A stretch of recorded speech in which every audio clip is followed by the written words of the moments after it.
Hi, Lola.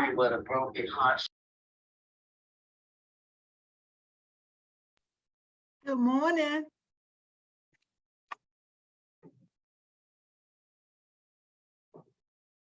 Lavette. Good morning. Oh, okay. Yeah. No, I'm just trying to just be happy every day, girl. There's something that just really just make me feel so good.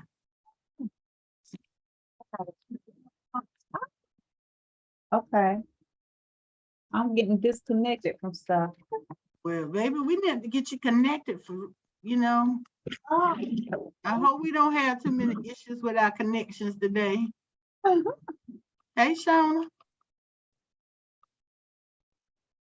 Hey, Melissa. Hello, everyone. Good morning. I don't know if I've met everyone. My name is Melissa. I'm the new coordinator in community development. I will forewarn you, we actually have the internet down at the moment in the office. So Colin will be joining us shortly. I just know he may need a few minutes just to be able to get on. Okay.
Good morning, everyone.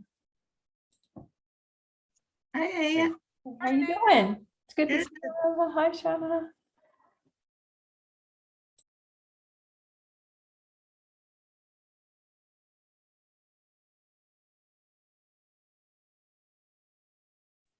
Hey, everyone.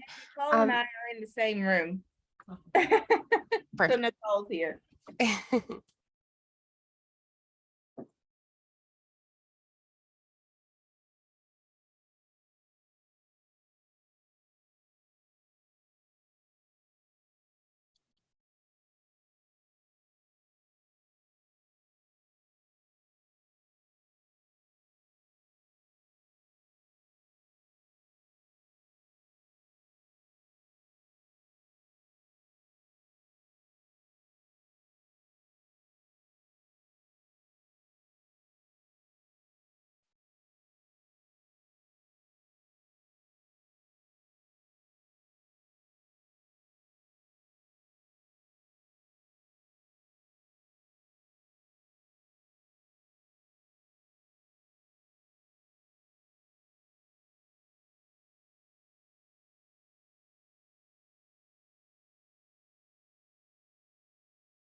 Are we just hanging out? Oh, you're muted, Anne. Yeah, I was just gonna ask, what are we doing? But it's not, oh, there's Colin. It's not quite 15 minutes. That's what I was Sorry. like, what are we Sorry, we have no internet at CDD, and I was in a meeting at 8 o'clock and then went over to Open Table and got back here and had to find a password to get onto a hotspot so I could join. So I apologize. doing? We feel your pain. Jeez, and you guys are slammed. Yeah, because when it rains, it pours. Anyway, how are you all doing? Well, Okay, yeah. Hang on a minute. Okay. Let's touch base here. What do we got going on? What's on folks' minds? The only thing I wanted to touch base on is kind of see how the last time we met, I know Urban Ministries had sort of taken on some 30-day stay with extensions possible, see how that was shaking out and sort of hear from others what's happening throughout the system. So I will open the floor to anybody who wants to throw an agenda item in.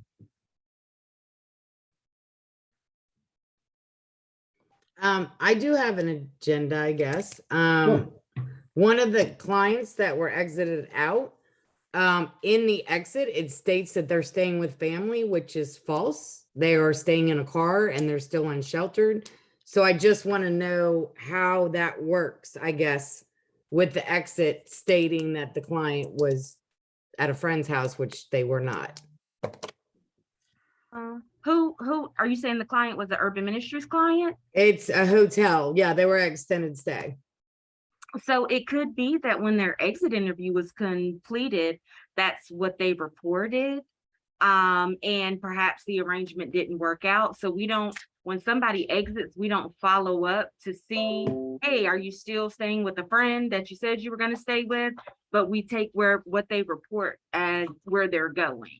Okay, understand. With this client, 911 was called because they had the cops come out because they weren't allowed to get their stuff. So there was a big police report on it.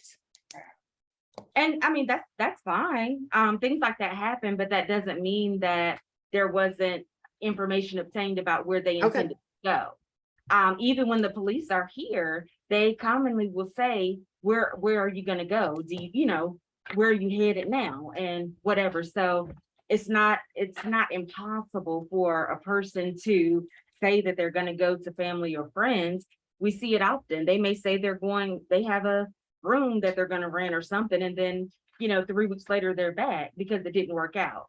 So, I mean, just because the police came or they couldn't get their whatever, that still doesn't mean that when the exit interview was completed, whatever information was reported.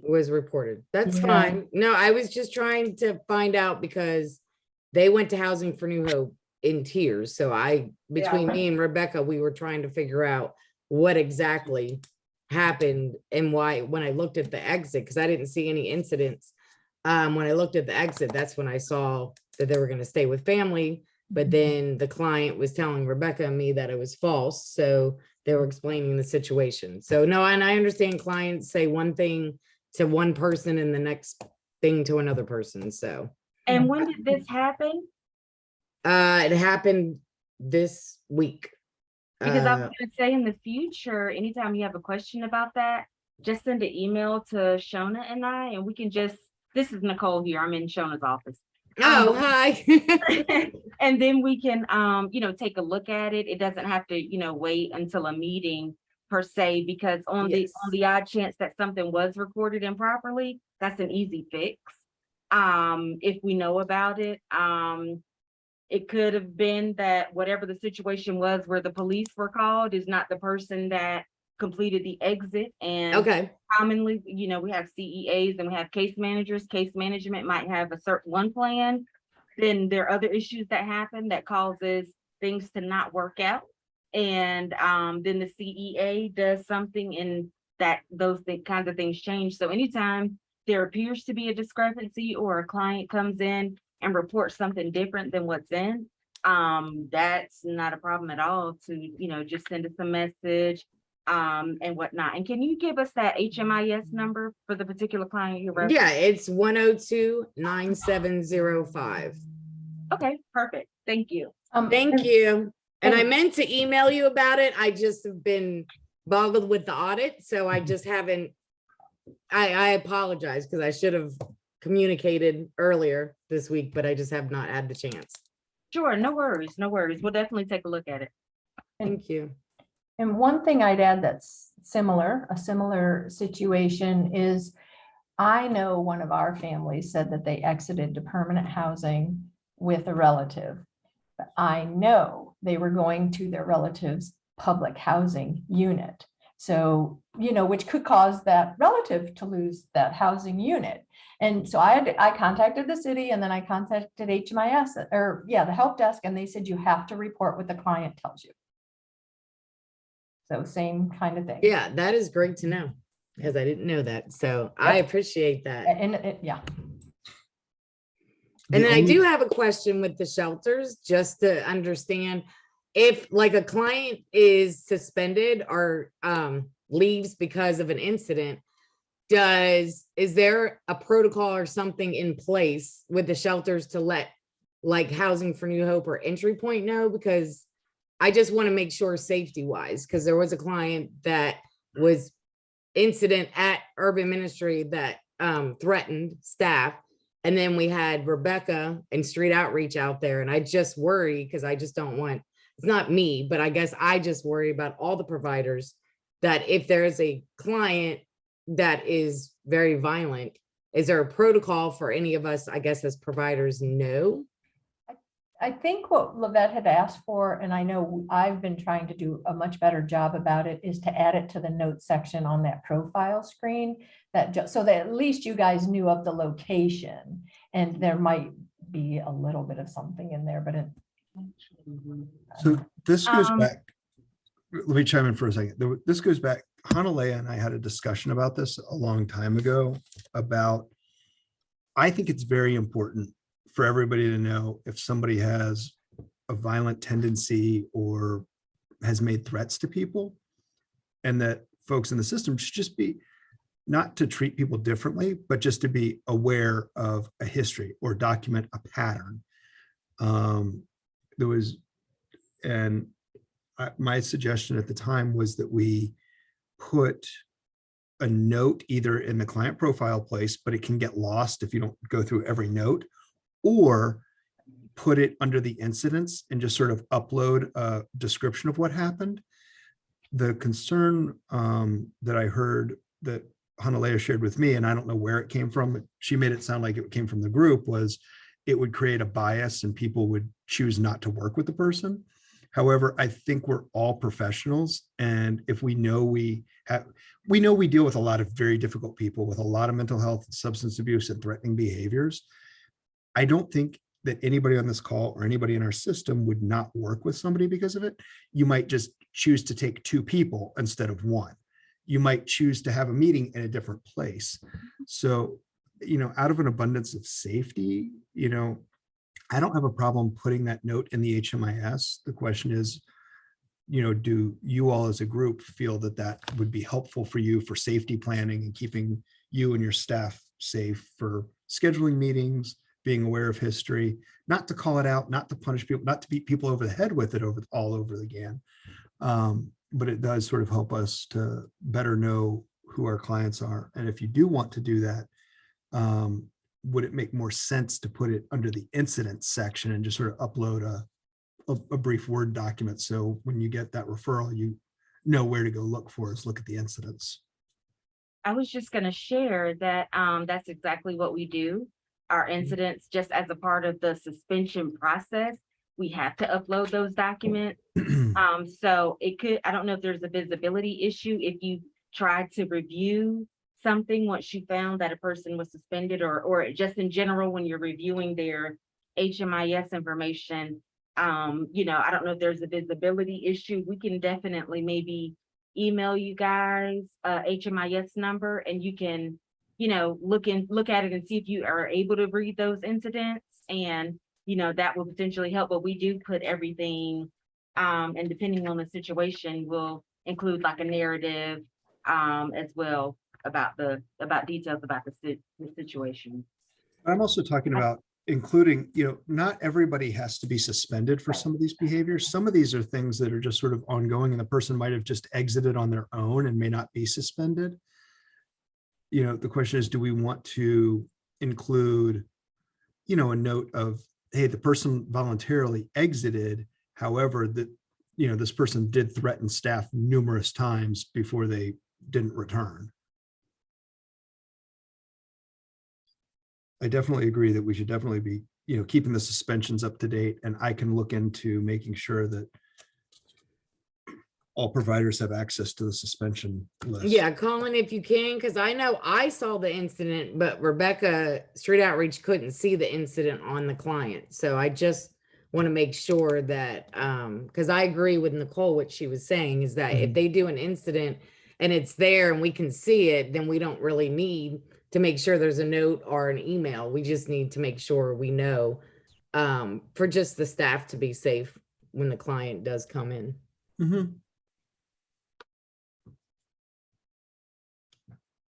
But this is the other piece where, putting things in the client profile and that notes section, keeping your notes in there. If we can get and I know it's a huge ask, but getting everybody to sort of put their notes in the client profile, because this is kind of where some of this information can easily be relayed. And being a new provider, you can go back and read through like, hey, what have other people said about this? Because, there were times where in my previous life where we had people in my shelter who didn't work well with a female case manager, and it became a very problematic, and a case manager change was made. So we would document, case manager request was made due to, difficulty working with female case manager. And that was kind of a way of passing along that information. If the person showed up at another shelter, of knowing that, hey, this person has real big issues working with women, so that somebody in the future wouldn't necessarily send in, a young woman right out of college, first time case manager, and have everything blow up. Or if they did, they would sort of maybe have a more seasoned woman with her, or a man, or try and figure out how do we do this so that we don't create more conflict than we already have within the system. So think some of case- those details, go ahead, Ann. I'm sorry. No, So I think case notes are different from some of these notes, and I don't know that they should go on the profile screen, and I would prefer we use the case management tab for notes. So that's my preference. That's fine. I was just gonna share some of those particulars when there was something that we wanted all providers to sort of know quickly. Those would be notes that we would add to the by name list, that report. And we discussed at that meeting, sort of where everybody's there, like, hey, so-and-so had an outburst. We didn't, stormed out, didn't show back up, just letting everybody know in case he shows up at your doorstep type thing.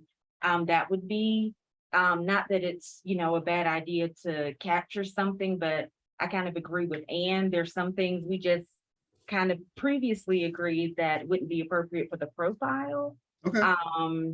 But those are just our 2 cents. We definitely would put that kind of information previously on that spreadsheet. Oh, if I can, I wanted to go back to client that Nicole mentioned, 102-9705. So the exit, the reason for leaving was disagreement with rules. She actually chose to leave. She exited herself. She reported to us that she was going to Atlanta, Georgia. She had issues for a while. And when it all boiled down, she just decided to leave herself. And that's what she told us, that she was going to Atlanta, and she was going to be staying with family. So No, thank you for that. I really Sure. appreciate that, because she said a whole different, with Rebecca in the office for like 3 hours crying hysterically about her and her Sure. husband, and then Yes. having seizures and being in the car again and in Durham. So no, I Sure. appreciate it. I told Rebecca the same thing, that each client, will say something differently to each provider, so. Sure, absolutely, no problem at all. Are those documented in the notes, Nicole? Yes, we're looking at well, I don't know, we're looking at just the exit interview. I Okay. can definitely look at the notes. No. I think Okay. that's the piece is we really need to make sure that we're documenting like case management notes. And I don't know, I haven't gone into to look at it, but we really want to make sure that in the HMIS, because I think a lot of the case management notes are getting documented in the service transactions. Yes, And that's what we use. We don't use Right. the case management tab for reporting purposes and for ease of our grants. Mhm. So yeah, we definitely don't use the service transaction. I mean, Right. the case management notes.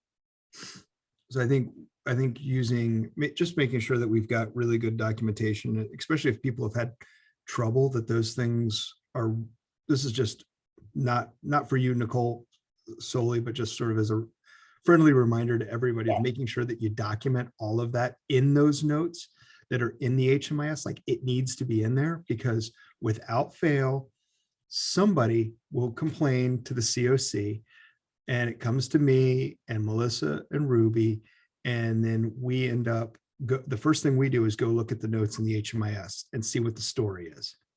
And when we can't find anything, then we have to go back and say, hey, there's no notes. Somebody didn't do something, so you got to go figure it out. And it takes forever to process something that should have taken 5 minutes. If the notes had been there and were really clear, we could have probably resolved it in 10 minutes and not needed to call you. But when there's no notes, then it looks like, hey, guess what? This person's right. Guess what? You're taking them back because nothing's documented. So just a friendly reminder, it just sort of helps to paint the No, picture. And question, can we see the service transactions that UMD does in you the profile? I think that's in the, I think that's in the sharing agreement. Yeah. Okay, I'll go. We to it. we can see them. It is a bit, I think a lot of the questions you get from Entry Point that may have documentation squirreled away somewhere on HMIS. If you hear that from us, we apologize. It is really sort of a practical issue when we're getting 120 calls in a day. A lot of these clients, we just, it's easier for us to peek through what notes we have and what incident reports we have on their profile and try and be available for the next client that calls in. And that's the challenge. It's sort of digging through because I think FMF and you guys do your client notes and I think FMF does their client notes in the case management section. UMD does theirs under service transactions, street outreach, and Entry Point do it under the client profile. So we've got client notes all over in HMIS, and it's difficult for us as the coordinating agency to remember who puts what where, and where to go look, and then sifting through transactions. It's a filtering process that you go through to pull those out. So at some point, it would be nice to sort of have an agreed upon, this is where we all want things to land, but that's not a conversation today. We've got other fish to fry and a whole lot of other things to work through. So keep doing what you're doing and we'll work it through as is.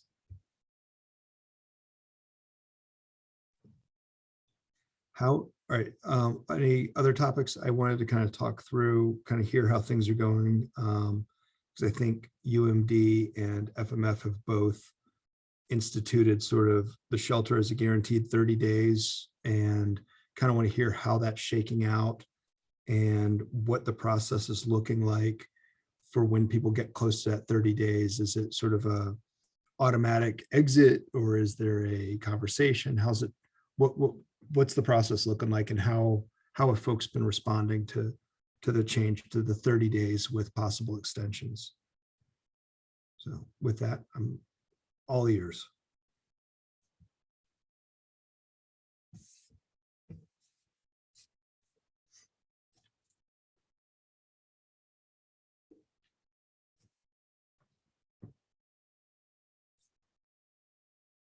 I don't know. I guess I'll start. Entry Point, everyone I've talked to on the team has really liked the change. It feels like we are making actual progress on our wait list.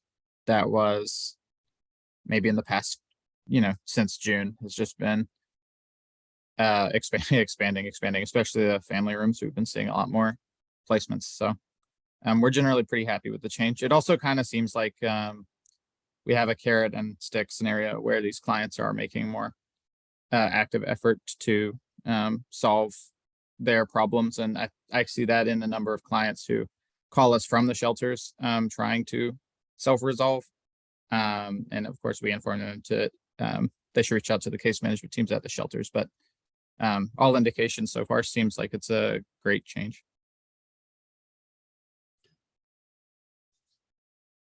And Nicole, any thoughts on how the 30-day shift is working out on the shelter side?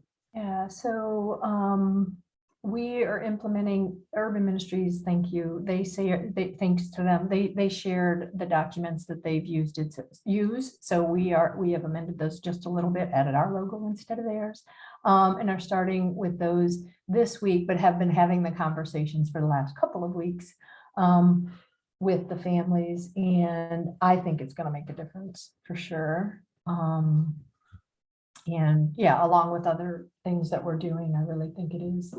And we have had quite a bit of turnover. And so I will tell you, Megan was just in my office and she shared that the intake for today didn't show. So that's another, she'll be doing another vacancy report, right? And that, I think that's the third one for this room, maybe. So. Any idea why they didn't show? She didn't say that. She just asked how to close out a referral to remind Okay. them. And she just said they didn't come. And I know there was a little bit of confusion about a referral yesterday, and the single dad opted not to come into shelter, but I think he still needs it, but I never talked to him. So Tasha, my colleague, is now supervising the case management staff. My role is shifting, and so she'll be in this meeting next week.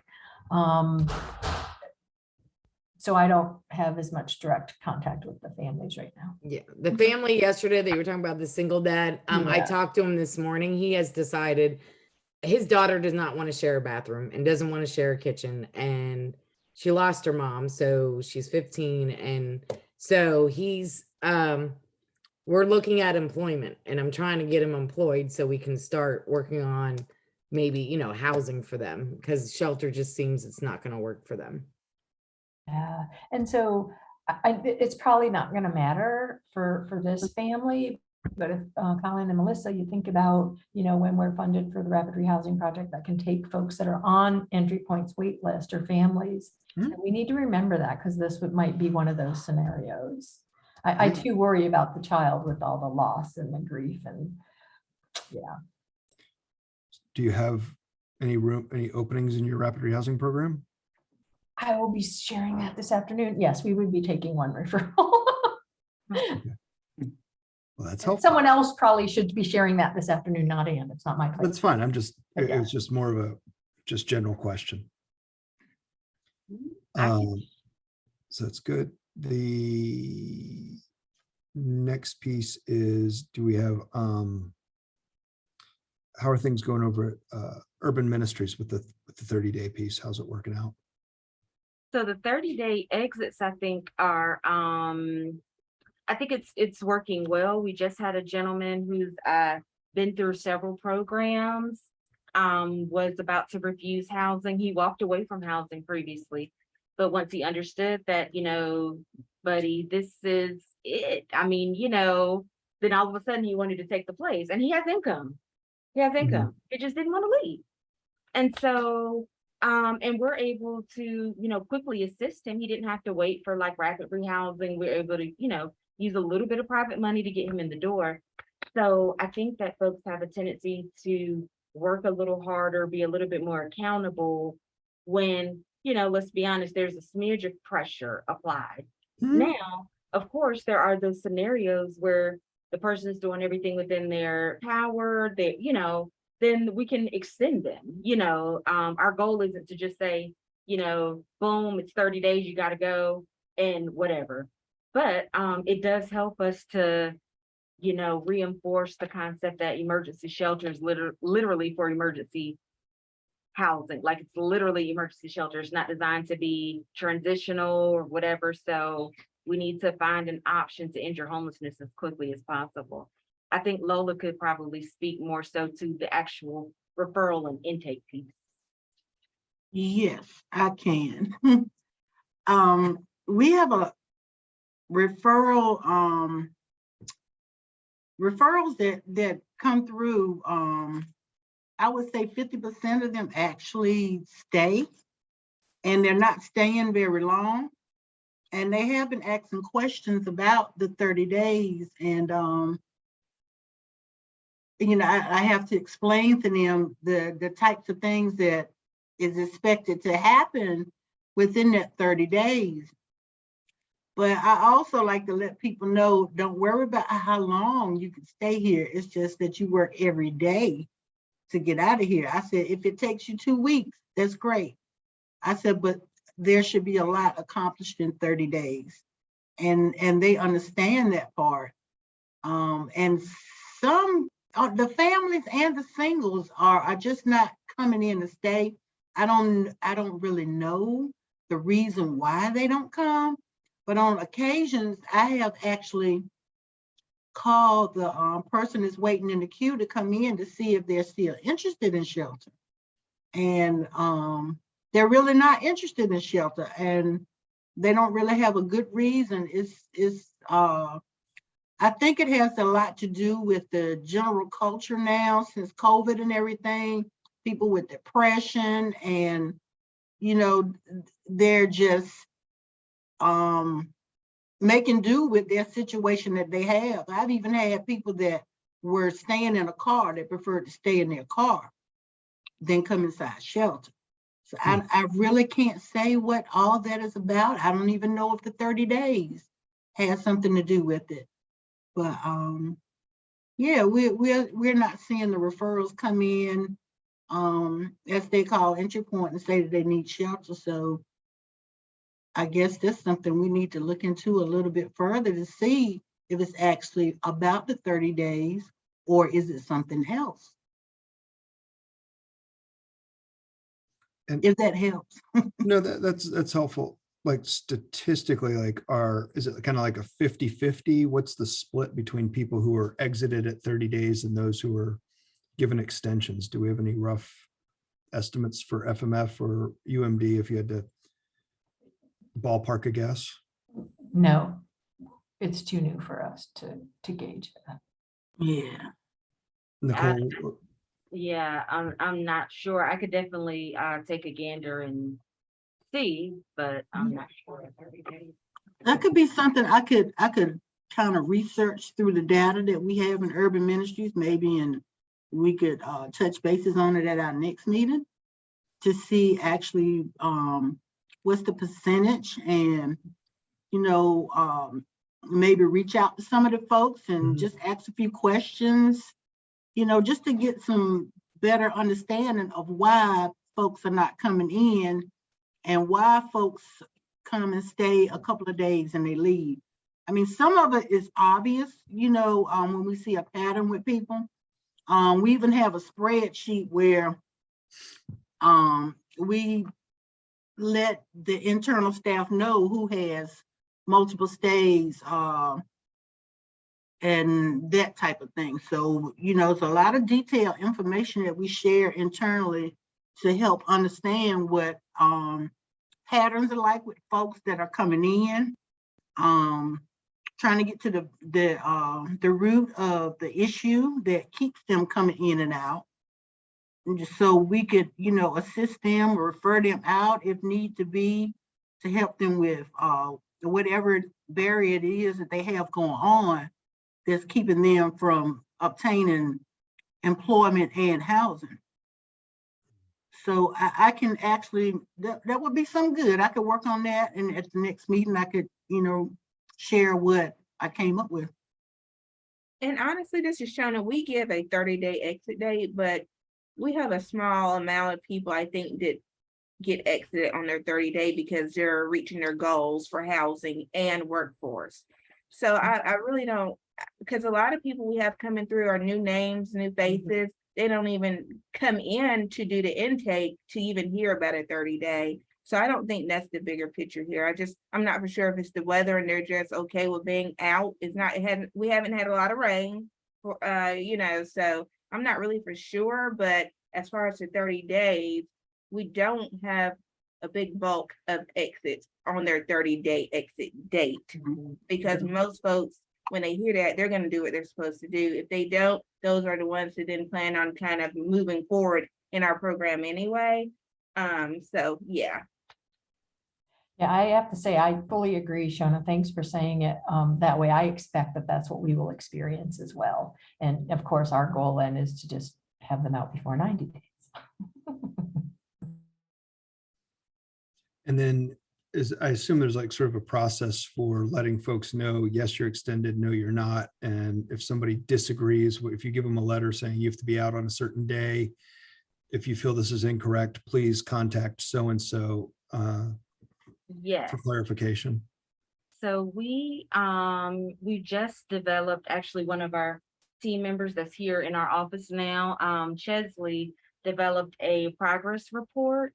Mhm. So we can have just a simple tool. It's not a, catch-all, but it will help to have more of a transparent, like progression of, how you're meeting your goals, et cetera.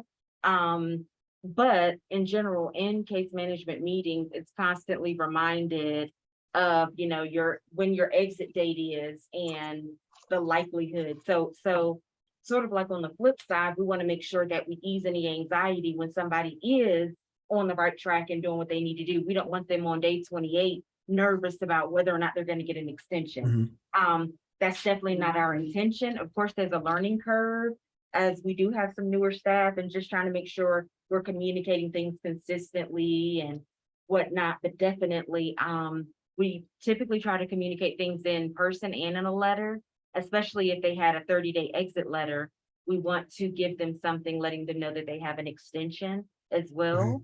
And if it is a situation where there have been some behavioral issues that maybe don't quite rise to exit and suspension, but is still concerning, then those might be the ones that our support services manager would bring to myself and Shona regarding the extension.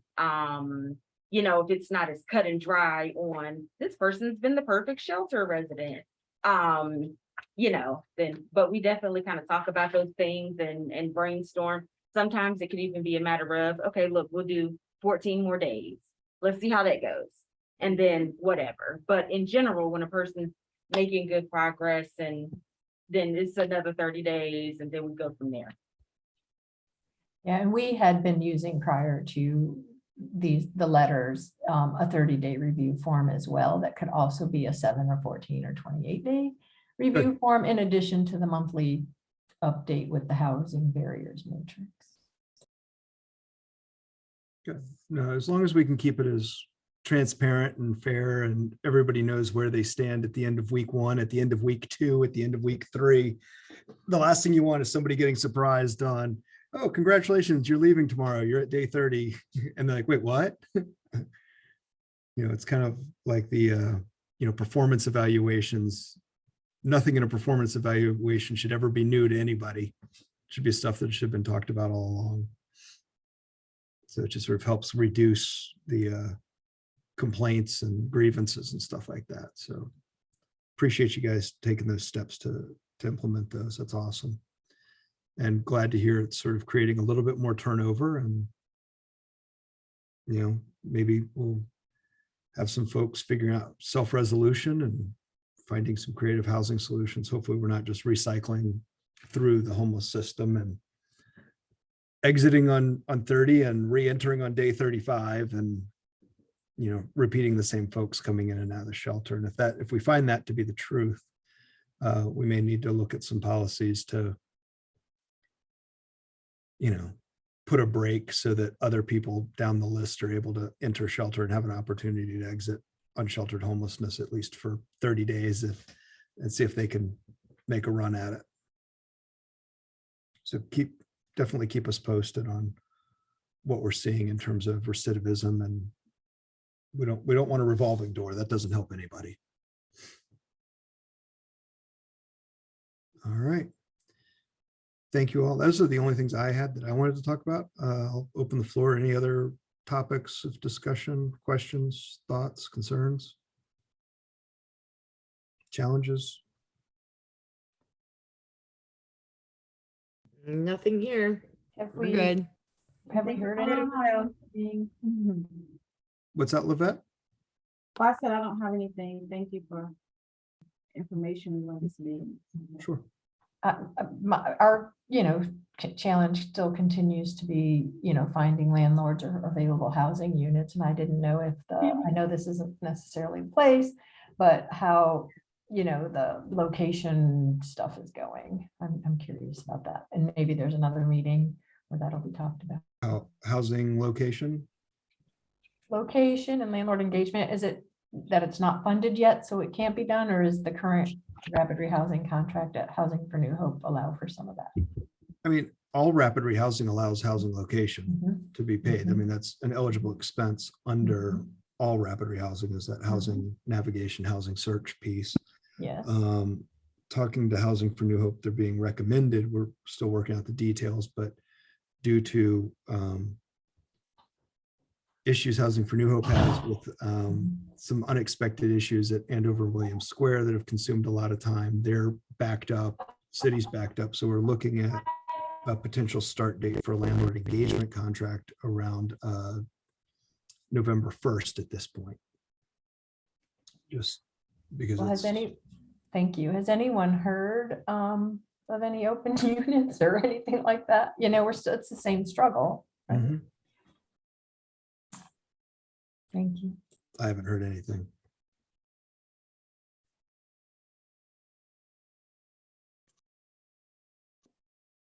All right. If there's nothing else, I guess everybody can have 15 minutes back in your day. Thank you. Thank you. All right. Thanks all. Have a good one. Bye. Bye. Well,